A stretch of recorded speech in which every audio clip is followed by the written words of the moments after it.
All right, good afternoon, students. I wanted to do this quick video to go over the syllabus for Business 320, Econ 320, Personal Finance this semester here at CRC. So first, an introduction. Hi, my name is Eric Granquist, Professor Granquist, and I'll be teaching this class. Welcome to the Personal Finance class. As you know, this is completely online. There's no on-campus visits this semester. So hopefully you are all ready to kind of conduct this class online. I've taught this class online before, so hopefully you'll find the class helpful, informative, and easy to kind of work around in the Canvas format. Excuse me. So first of all, this is let me just hopefully you can see the syllabus here. I'm kind of getting used to this using Zoom and using the screencast software to show my screen itself. The thing I'd like to just do is go through the syllabus here online, and if you have any questions, you can email me. This information is all posted as well. You can reach the syllabus in the Canvas format as well as the class schedule. Once you've reviewed this, and I have reviewed this with you via this video, then I need you to take the orientation quiz by Wednesday. So first, let's go over my contact information, which is here. You can reach me via email is the best. You can see my phone number. That is to my office phone, which I can't get into my office, so it would be best for you to just email me. Here's my email address here. I will be having posted these office hours here. So my plan is to get up on Monday, Tuesday, Wednesdays, and be online from 9 to 11 on Monday, Tuesdays 9 to 10, Wednesdays 9 to 10, and Thursdays 9 to 10. I will get up, during that time, be on my email, ready for emails and responding during that time.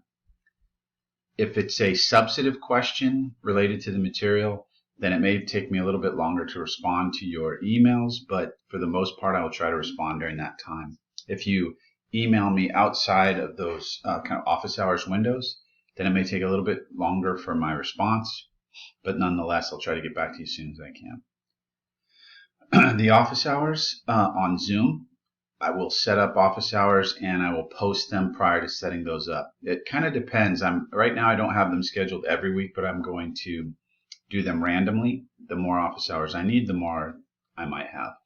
I will be posting some other videos content-wise, and so look for those in the future, and I'll have another video talking about what I'm going to do with some of the content videos. But there are already some videos posted for this course, publisher-generated videos and the like, and outlines and other things. Please really take a look at all of the material that's posted on Canvas because it's extremely helpful. And you can email me, again, if you have any questions. You can access Canvas, which you already have, obviously, through the CRC Los Rios website, clicking on our class. And then what I would suggest is that you look at announcements first and then peruse through the other modules. Click on modules and peruse through the class, which it is all posted there. I have switched to the 13th edition of this textbook, Personal Finance. If you buy the loose leaf version of the textbook from our bookstore, it comes with a access code to get some publisher generated materials, and I think they're extremely helpful. They're not required for the course, but I've heard good things about them, so you can take a look at the publisher stuff if you buy the 13th edition through our bookstore. The only way that you can get the access code is to buy the book at our bookstore. As I said, it's not required, so if you feel like if you can find a different version, I have prior to adopting the 13th, we've been working out of the 11th edition, and it appears to be very similar to the 13th. So if students are wanting to save money, they can always get the 11th edition, but I would prefer you get the 13th edition. However, I understand if money is tight that the 11th might be a better option. You can look through this syllabus on your own, so you can read some of the course description and other things, but the idea behind this course obviously is personal finance. And so we're really, the whole goal is that you would take a look at your own kind of finances and get preview different ideas related to budgeting and just overall your financial affairs. But we're going to look at budgeting, borrowing, money cost taxes, investments, and retirement. The method of instruction in this class is online. So you're going to be required to log in quite often. Obviously, you're going to read the material. I'm going to post material. You're going to read it, watch the videos that are posted, and then you're going to, on a weekly basis, submit work. And so if you take a look at the syllabus, the first thing that you're going to do on a weekly basis is chapter quizzes and vocabulary tests. Some of the work is going to be due weekly. That includes your chapter quizzes and your vocabulary tests. So you're going to log in, you're going to do the assigned reading and watch the assigned videos. Then you're going to, at the end of the week, you're going to have to turn in and complete a chapter quiz and a vocabulary test. The chapter quizzes are all multiple choice and true false, and the vocabulary tests are just testing your understanding of the financial language and vocabulary from that particular chapter. You will also be assigned throughout the semester and on what I call a unit basis, financial planning problems, a practical thinking exercise or project, and then discussion board posts. So the financial planning problems I have posted on the website, on Canvas. So what happens every semester, students start to not be able to find these for some reason, but they are posted. So for every chapter, and when you look at Canvas, you'll see what I'm talking about. You'll be able to scroll through and see it'll say financial planning problems assigned. There's a document, Word document. You're going to pull that up and you can take a look at the assigned problems, complete the problems, and then submit them in Canvas. There are, in the textbook, there's a financial planning problems in the back of each chapter. You don't have to do all of those problems, only the assigned problems, which you'll find at the end of each chapter post. Okay, module, you go into modules for each chapter, and then at the bottom of each chapter you'll see financial planning problems assigned. These are due about every 4 weeks, so you'll have financial planning problems assigned per chapter. They're not due weekly, but then the bulk of the problems, all the problems for each chapter, are due at the end of a unit.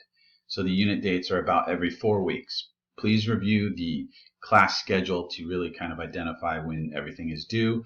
I will be posting announcements as well that talk about due dates.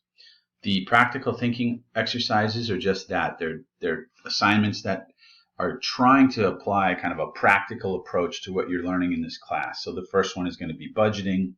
We have a stock tracking exercise. I call it the stock market challenge game. There's mutual fund research and a retirement planning kind of question asking about wills. So as with the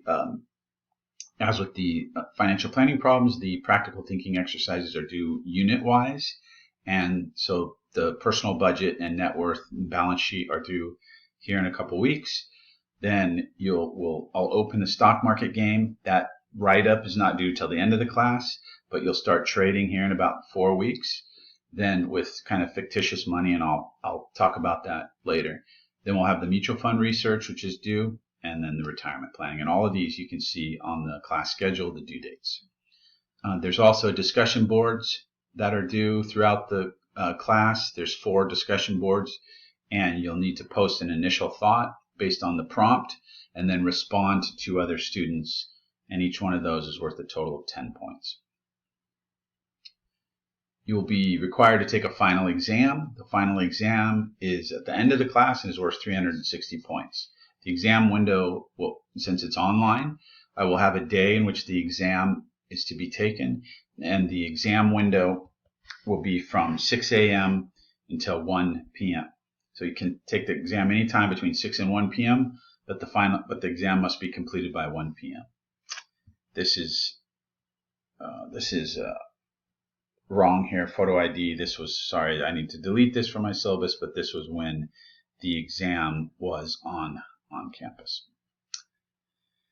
Okay, so let me skip down now. Here's when I talk about units, I compiled chapters for each unit. So unit 1 is chapters 1, 3, 5, and 13.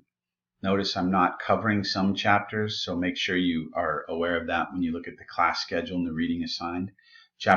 Unit 2 contains chapters 14, 15, 16, 17, and 18. Unit 3 is chapters 6, 7, 8, 9, and Unit 4 is chapters 2, 4, and 19. And again, we're skipping around a little bit, so make sure when you're doing your reading, you understand what is due for that particular week. Right now, chapter 1 is due this week. Contained in chapter 1, by the way, is the appendix to chapter 1, which is the time value of money. And I have posted some videos on this and some topic discussions in an outline format, because this is future value and present value calculations, which we'll work on quite a bit. And so please take some time to kind of understand these, as these are also the subject of the financial planning problems. My grading policy, here's the assigned points. I grade on a straight curve. Sometimes on exams, like the final exam, I may curve the final exam to reflect how the performance was on a class-wide basis. But when I go to assign grades at the end of the class, I'm going to assign them based on this straight curve concept, 90, 80, 70, 60. So as I said before, quizzes are worth 160 total, vocab 80, financial planning problems 200, practical thinking exercises 160, the DQs discussion questions 40 points, 4 at 10 points per question, and then the final exam 360 points for a total of 1,000 points. So that's my quick kind of outline of our of the requirements of the course and the assignments. So again, please take a look at the class schedule, read over the syllabus, and take the orientation quiz by Wednesday, no later than Wednesday. And always feel free to email me if you have questions.